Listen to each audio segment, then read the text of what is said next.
कैसे हैं आप लोग।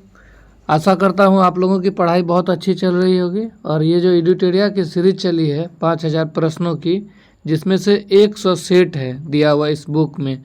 100 प्रैक्टिस सेट में हम लोगों ने 18 सेट देख चुका हूं। अभी हम लोगों का बारी है 19वां सेट देखने का। क्या है? 19वां सेट देखने का। 19वां सेट को देखने से पहले मैं आप लोगों से चर्चा करना चाहता हूं कि अब जो है, अब से हम लोग अपने चैनल का नाम, जो मुन्ना यादव ऑफिशियल था, उनका नाम चेंज करके सृष्टि अध्ययन संस्थान कर दिए हैं। क्या कर दिए हैं? सृष्टि अध्ययन संस्थान। तो आप लोगों को कैसा लगा ये नाम? और आप लोगों के द्वारा ही सुझाव किया हुआ नाम था, जिसको कि हमने पसंद किया। आप लोग इसको कमेंट करें कि कैसा लगा आपको नाम ये। और चलिए हम लोग स्टार्ट करते हैं 19वां सेट। 19वां सेट का पहला प्रश्न देखते हैं। 19वां सेट का पहला प्रश्न, 19वां सेट में पहला प्रश्न जो है वो कहता है, किसी क्षेत्र को मरुस्थल माना जाएगा। किस क्षेत्र को, अगर हम कोई क्षेत्र को मरुस्थल मानेंगे तो उसके लिए क्या होना चाहिए? उसके लिए होना चाहिए कि वार्षिक वर्षा जो है 25 सेंटीमीटर से कम अगर होगा तब उसे हम मरुस्थल मानेंगे। अगला दूसरा प्रश्न है, दिए गए विकल्पों में कौन यमुना की सहायक नदी नहीं है? आप जानते हैं यमुना की सहायक नदी चंबल, केन और बेतवा है, जबकि घाघरा गंगा की सहायक नदी है। ठीक है, तो इस तरह से हम क्या जानते हैं? चंबल, केन और बेतवा ये तीनों क्या है? यमुना की सहायक नदी है, जबकि घाघरा गंगा की सहायक नदी है। अगला प्रश्न है, किस दर्रे से होकर ब्रह्मपुत्र नदी भारत में प्रवेश करती है? ब्रह्मपुत्र नदी आप जानते हैं ये अरुणाचल प्रदेश में भारत में प्रवेश करते हैं, नॉर्थ ईस्ट एरिया से। तो यहाँ जो अरुणाचल प्रदेश में प्रवेश करते हैं, यहाँ पर है यांगयाप दर्रा। क्या है? यांगयाप दर्रा। तो वही यांगयाप दर्रा से ही ब्रह्मपुत्र नदी इंडिया में प्रवेश करती है। और राज्य का नाम पूछे तो अरुणाचल प्रदेश बोलेंगे हम लोग। अगला है 90 ईस्ट रीज कहाँ पर स्थित है? 90 ईस्ट रीज क्या है? 90 ईस्ट रीज कहाँ पर स्थित है? तो ये हम लोग देखेंगे हिंद महासागर में। 90 ईस्ट रीज कहाँ है? हिंद महासागर में। भारत में गरीबी के निर्धारण हेतु योजना आयोग ने किस वर्ष सुरेश तेंदुलकर समिति का गठन किया था? तो हम लोग जानते हैं ये 2004 में सुरेश तेंदुलकर समिति का गठन किया गया था, जो योजना आयोग को गरीबी के निर्धारण हेतु योजना आयोग जो है गरीबी के निर्धारण हेतु सुरेश तेंदुलकर समिति का गठन किया था। आगे है मिलान करना है। क्या करना है? मिलान करना है।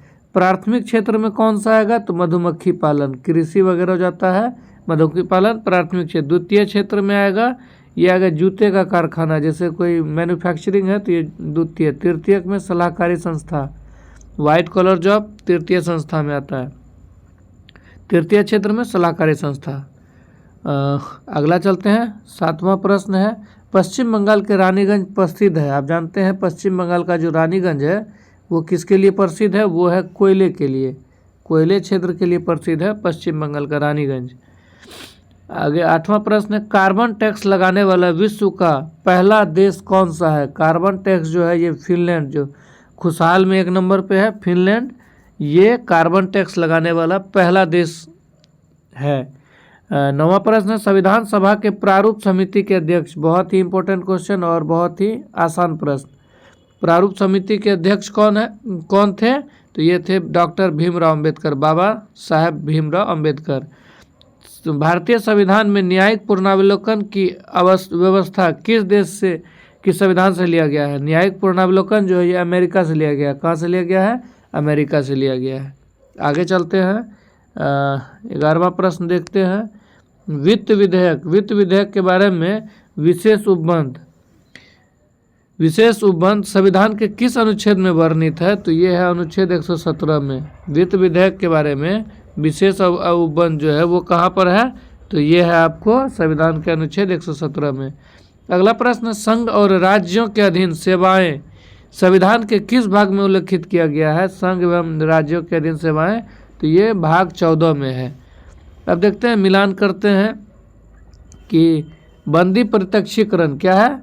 बंदी प्रत्यक्षीकरण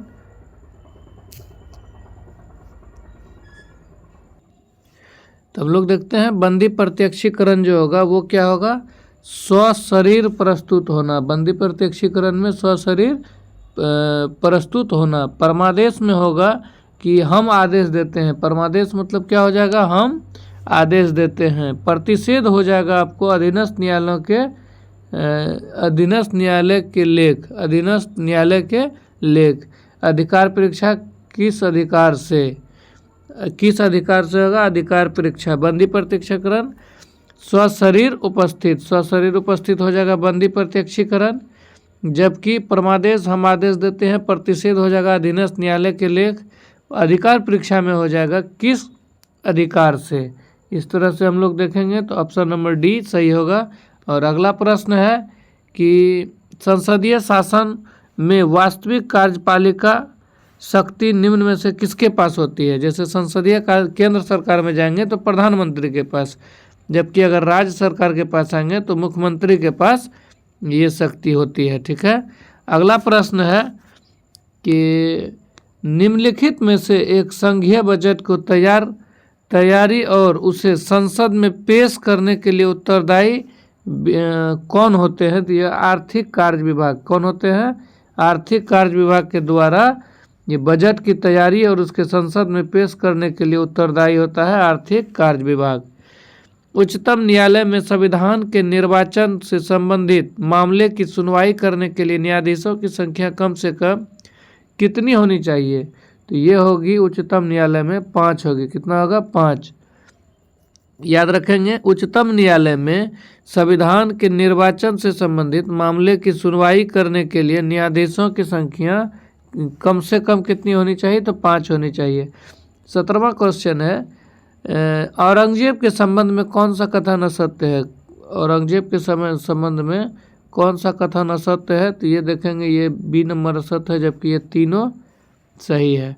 औरंगजेब सभी धर्म को मानता था। औरंगजेब क्या था, सभी धर्मों को मानता था। इसने जजिया कर को पुनः लागू किया था। क्या किया था, इसने जजिया कर को पुनः लागू किया था। अगला है, अब पिछले ही क्लास में देखे थे हम लोग स्मरणीय तथ्य में, तो वहीं से क्वेश्चन है। विजयनगर आने वाला प्रमुख विदेशी यात्री डोमियस पायस किसके शासनकाल में आया था। कृष्णदेव राय के शासनकाल में। तो और याद रखेंगे डोमियस पायस कहाँ के हैं, तो ये है पुर्तगाल के।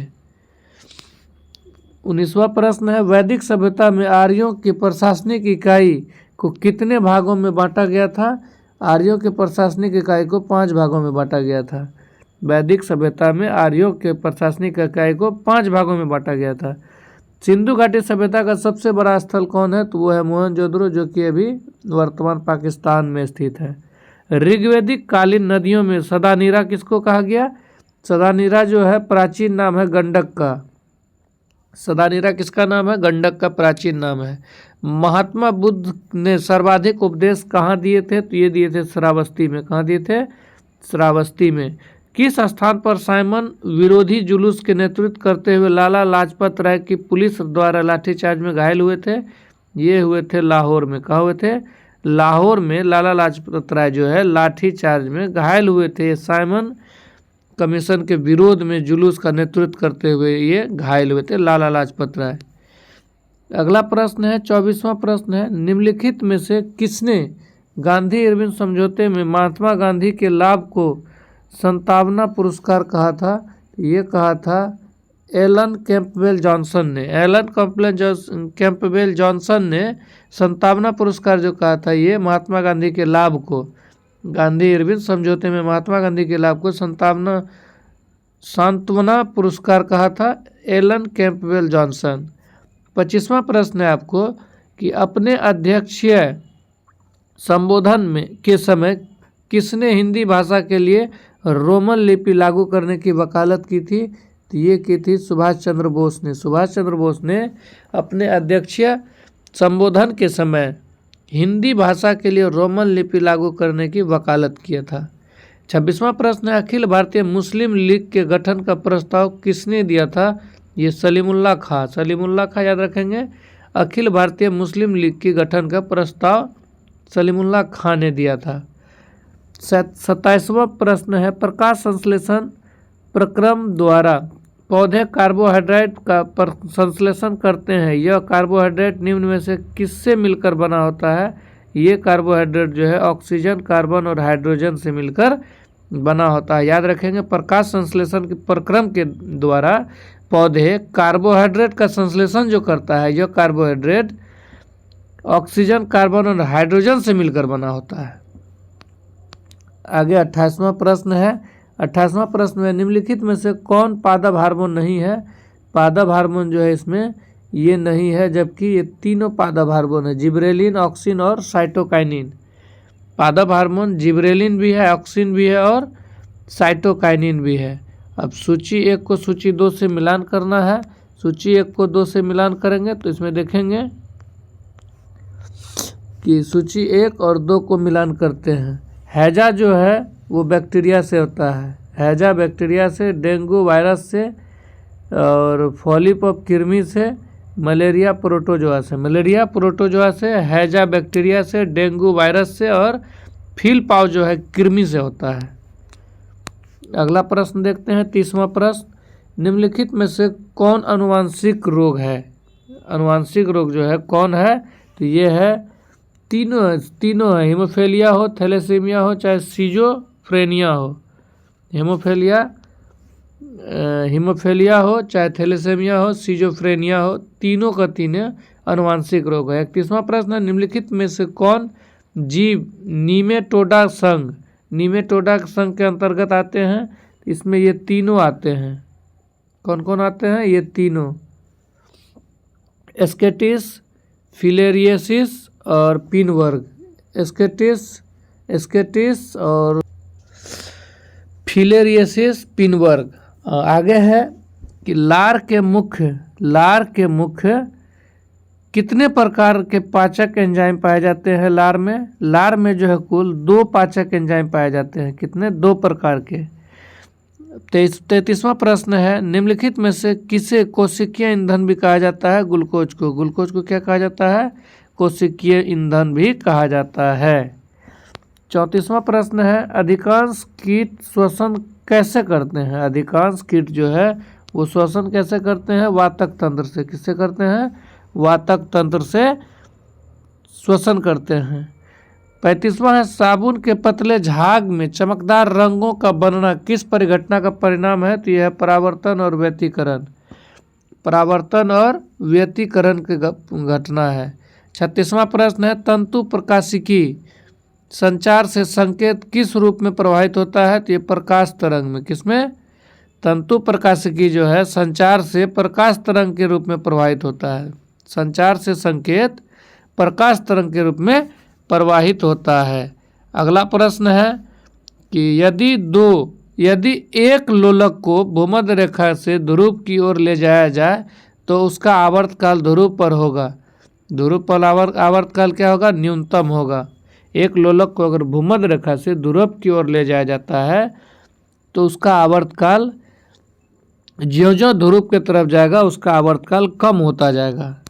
अगला 38वां प्रश्न, साबुन के बुलबुले के अंदर का दाब वायुमंडलीय दाब से क्या होता है? अधिक होता है या कम होता है?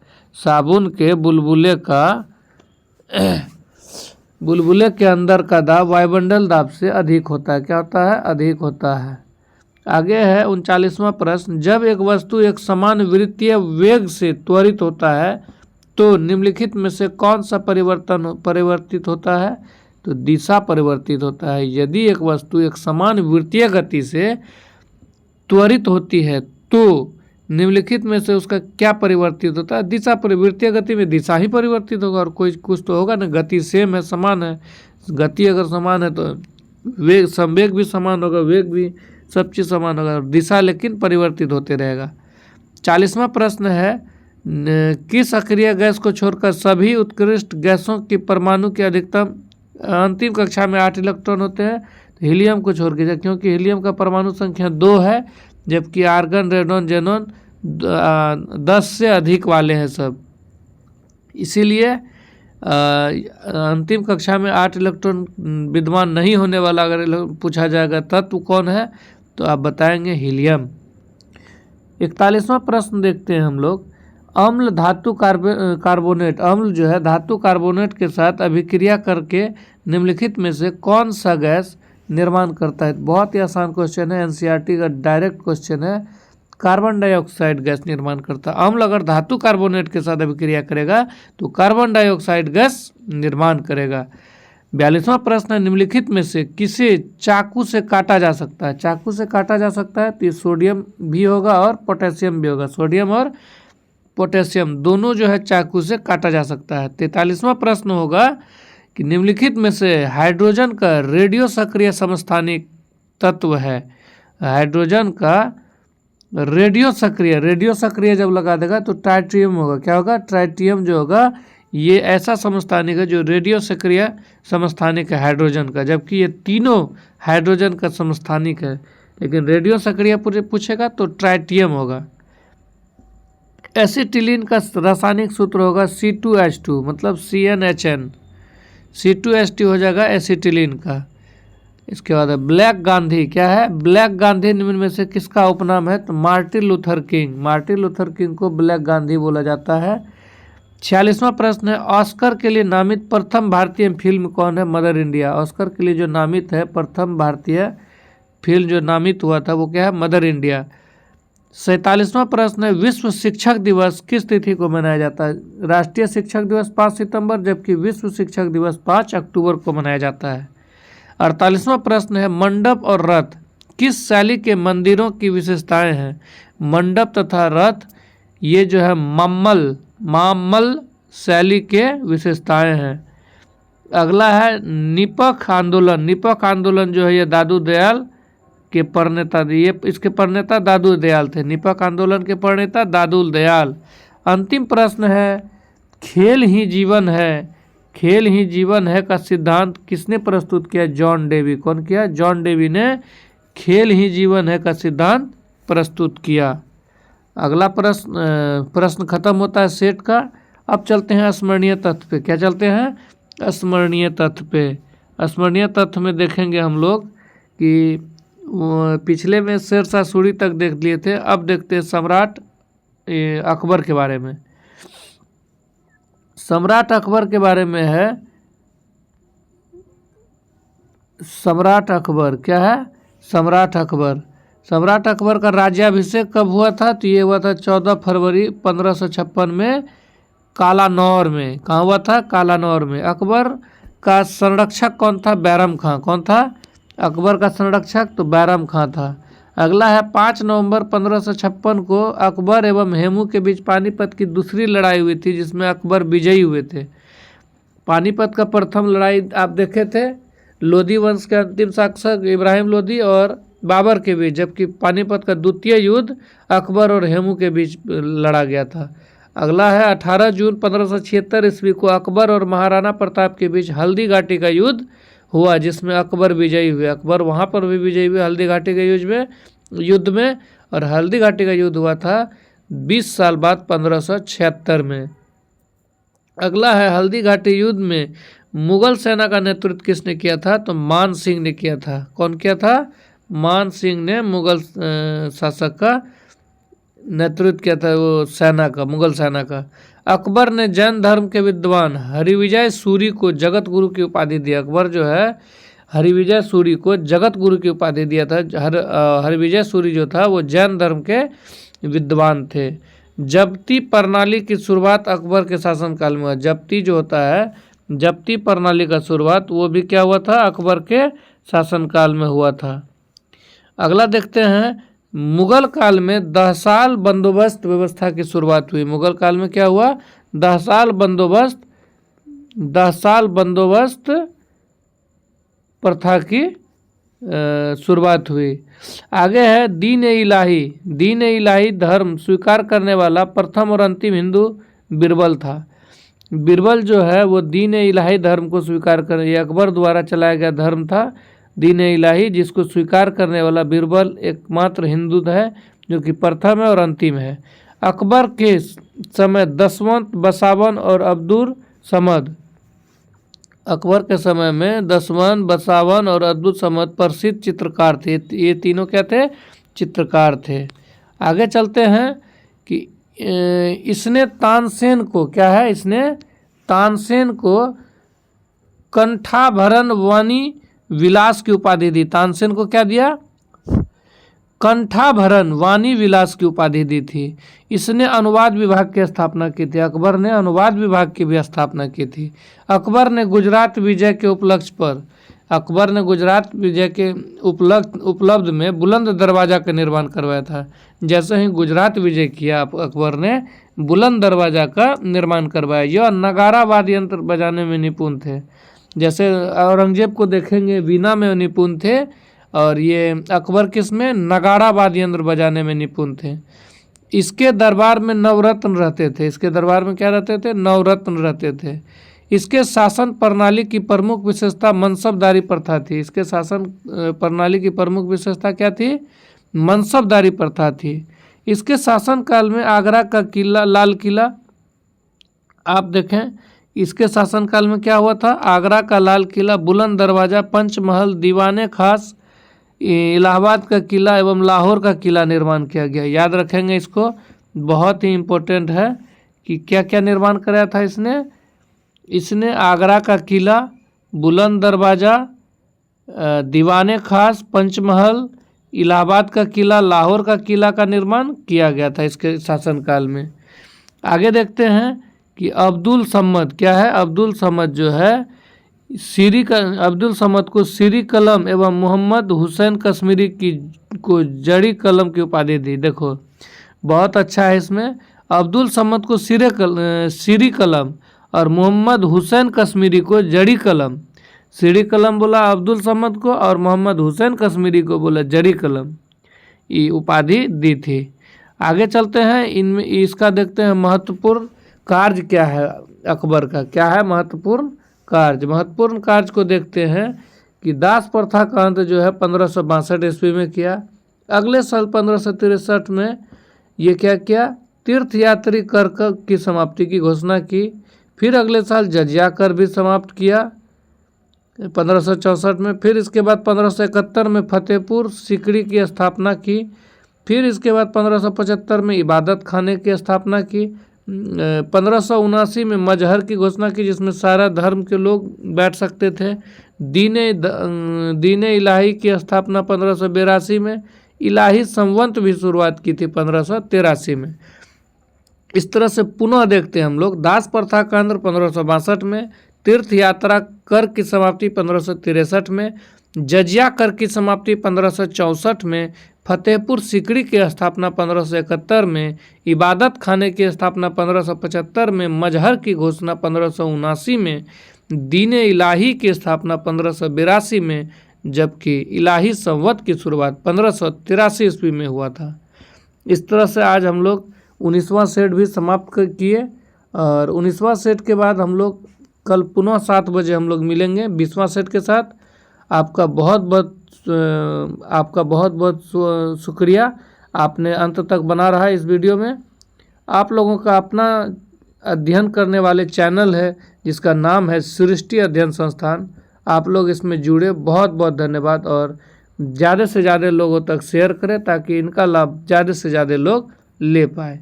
बहुत बहुत धन्यवाद। जय हिंद।